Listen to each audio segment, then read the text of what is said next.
గణపతి నవరాత్రి ఉత్సవాల కార్యక్రమాలు జోరుగా సాగుతున్నాయి. వాడవాడలా భక్తులు మండపాలను ఏర్పాటు చేసి గణపతి పూజకు సిద్ధమయ్యారు.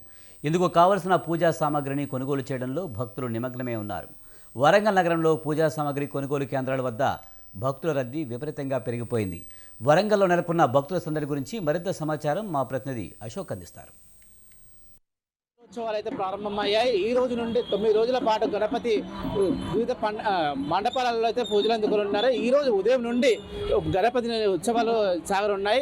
మండపాలలో పూజలు నిర్వహించుకున్న క్రమంలో ఏంటంటే మనం చూసుకున్నట్లయితే వరంగల్ జిల్లాలో మొత్తం చూసుకున్నట్లయితే మనకు ఎక్కడ చూసినా కానీ సందడిగా అయితే నెలకొంది. ఇక్కడ చూసుకున్నట్లయితే మనకు ఇప్పుడు ఎవరైతే గణపతికి పెట్టేటువంటి ఏదైతే వస్తువులు ఉన్నాయో ఆ వస్తువులు అయితే ఇప్పటికీ అన్ని అమ్మకాలకైతే సాగుతున్నాయి. ఇక జోరుగా సాగుతున్న ఈ అమ్మకాలు మాత్రం చూడవచ్చు. ఇప్పుడు గణపతికి పెట్టే పత్రులు కావచ్చు, ఇటు ఎలక్కాయ కావచ్చు, చూసుకున్న జామకాకు, ఇట్లా ప్రతి ఐటమ్ ఏంటంటే గణపతికి నైవేద్యంగా పెడతారు. ఇటు మామిడాకు, ఇటు చూసుకున్నట్లు అన్ని తీరొక్క ఆకులు అనేది నైవేద్యంగా పెట్టేసి గణపతిని పూజిస్తూ ఉంటారు. ఈ పూజక్రమ కార్యక్రమానికి సాగుతుంటే ఇలాంటి ఎందుకు పెడతారు, ఎందుకు ఈ నవరాత్రి కార్యక్రమంలో పెట్టాల్సి వస్తుంది అనేది ఇక్కడ ఉన్న అమ్మవారు ఎవరైతే ఉన్నారో వాళ్ళని అడిగి తెలుసుకుందాము. చెప్పండి, అసలు మీరు గణపతి నవరాత్రి ఉత్సవాలకి పూజలకి అమ్ముతున్నారు, అసలు ఇవి ఎందుకు పెడతారు? దీంట్లో ఏ రకాలు ఉంటాయి? ఇలా దేవుణ్ణి నిలబెట్టేటప్పుడు ఈ పత్తిర్లన్నీ దేవుని దగ్గర పెట్టి పూజ నిర్ణయిస్తారు అన్నట్టు. అప్పుడు పూజ కార్యక్రమం నడుపుతారు. దానికి ఏదైనా కానీ మన తిమ్మి పువ్వు కానీ, పిప్పాకు కానీ, ఇకపోతే ఈ గరక కానీ, ఈ పచ్చగన్నేరు కానీ, పోతే ఒకటి మన పిండి పువ్వు కానీ, ఎంపలాకు కానీ, ఈ అన్ని దినుసులు 21 దినుసులు అక్కడ దేవుని దగ్గర పెట్టి పూజలు చేస్తారు. అసలు దేవునికి ఈ 21 దినుసులు ఎందుకు పెడతారో దీనికి గల కారణాలు ఏంటి, మీకు ఐడియా ఉందా? అంటే ఈ 21 తీరు పెడితే ఆయనకు ఆ రోజు నిలబెట్టిన రోజు ఆయనకు సంబరం అన్నట్టు. వీటి అన్నిటితోని ఈ అన్ని దినుసులు పెట్టి ఆడ పూజ చేస్తే ఆయనకు మంచి ఒక సంబరంగా ఆయనే ఉంటారన్నట్టు దేవుడు. అట్లా అయితే 21 దినుసులతోటి మాత్రం దేవుని పూజిస్తామంటున్నాడు. ఇక్కడ చూసుకున్నట్టు ఇంకో మాకు అమ్మ ఉన్నది, తనను కూడా అడిగి తెలుసుకుందాం. అసలు ఇక్కడ ఇవి ఎన్ని ఎందుకు పెడతారో, అసలు దేవుణ్ణి ఎలా పూజిస్తారు? ఇవి మీరు ఏం అమ్ముతున్నారమ్మా? పాలబెల్లి. అది ఎందుకు అమ్ముతారు?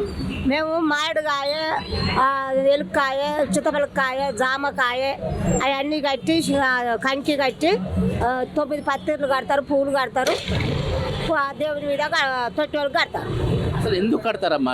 గతం నుండి చూస్తున్నామా ప్రతి గణపతి నవరాత్రోత్సవాలకి ఇలా కడతారు. అసలు ఎందుకు కడతారు? దేవునికి ఎందుకు ఈ పూజ?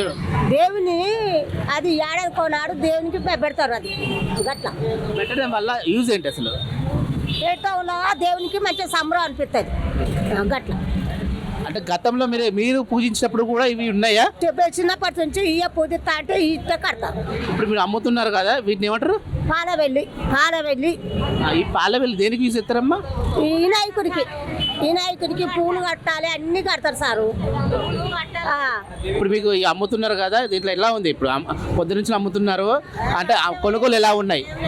వానకు అసలు పోలేదు సారు, ఇప్పుడే అమ్ముకుంటాను. దేవునికి మాత్రం అంటే దేవుని సంబరం కోసం అని చెప్పేసి 21 తీర్లు ఏవైతే ఉన్నాయో ఈ నాగవెల్లితో కలిసి ఇవన్నీ కడతారు. కడితేనే ఇప్పుడు దేవునికి ఏంటంటే నైవేద్యంగా ఇవన్నీ పెట్టడం వల్లనే అటు దేవుని సంరక్షించడానికి ఈ ఎలక్కాయ కావచ్చు, జామకాయ చూసుకున్నట్టే ఏదో గడ్డి పువ్వు, ఇవి చూసుకుంటే నారలు, ఇలా చిప్పలు కూడా ఇక్కడ అమ్ముతున్నారు. ఇక్కడ చిప్పలు కూడా మనకి ఏంటంటే దేవునికి ఏదైతే నవరాత్రులు ఉన్నాయో నవరాత్రులకు మనకి ఏంటంటే ఎక్కడ చూసుకున్నా కానీ నవరాత్రి దీపం అయితే నవరాత్రులు ఉండాలి అనే ఉద్దేశంతో ఇక్కడ చిప్పలు కూడా అమ్ముతున్నారు. ఇక్కడ చిప్పలు ఎందుకు పెడతారు అంటే దీపం ఎందుకు అంత ప్రాధాన్యం ఇస్తుంది అనేది తెలుసుకుందాము. చెప్పండి అమ్మ. మెయిన్ మట్టిదే కదా దేవునికి దీపం, అదే మెయిన్ ముఖ్యం. దీపం అంటే 24 గంటలు దీపం మారిపోకుండా చూస్తారు. అసలు ఎందుకు అలా? అట్లా ఉంది కదా శ్రేష్టం అట్లా చెప్పడము. అదే 24 గంటలు ఉండాలి, 24 hours ఉండాలి. ఈ నవరాత్రి మొత్తం ఉండాలి అని చెప్పేసి చెప్తారు. అసలు ఆ దీపం గల కారణాలు ఎందుకు ఉంటాయి అనేది మీకు ఐడియా ఉందమ్మా? ఐడియా లేదండి. అంటే దీపం మాత్రం పెట్టాలి, 24 గంటలు అయితే దీపం ఉండాలి.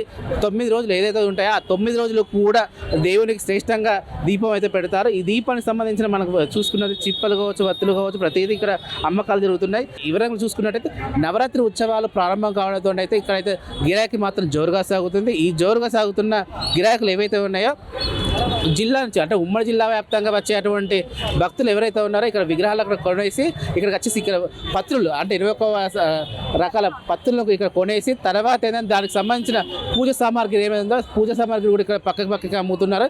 ఈ పూజ సామాగ్రి ఇటు చిప్పలు అన్నీ కూడా ఒక దగ్గరనే కొంటున్నారు. ఇక్కడ ఉమ్మడి జిల్లా వ్యాప్తంగా వచ్చిన వాళ్ళందరూ ఇక్కడికే వచ్చేసి కొనుగోలు అయితే జరుపుతున్నారని తెలుస్తుంది. కెమెరామెన్ తేజతో అశోక్, స్వతంత్ర టీవీ, వరంగల్. గణపతి నవరాత్రి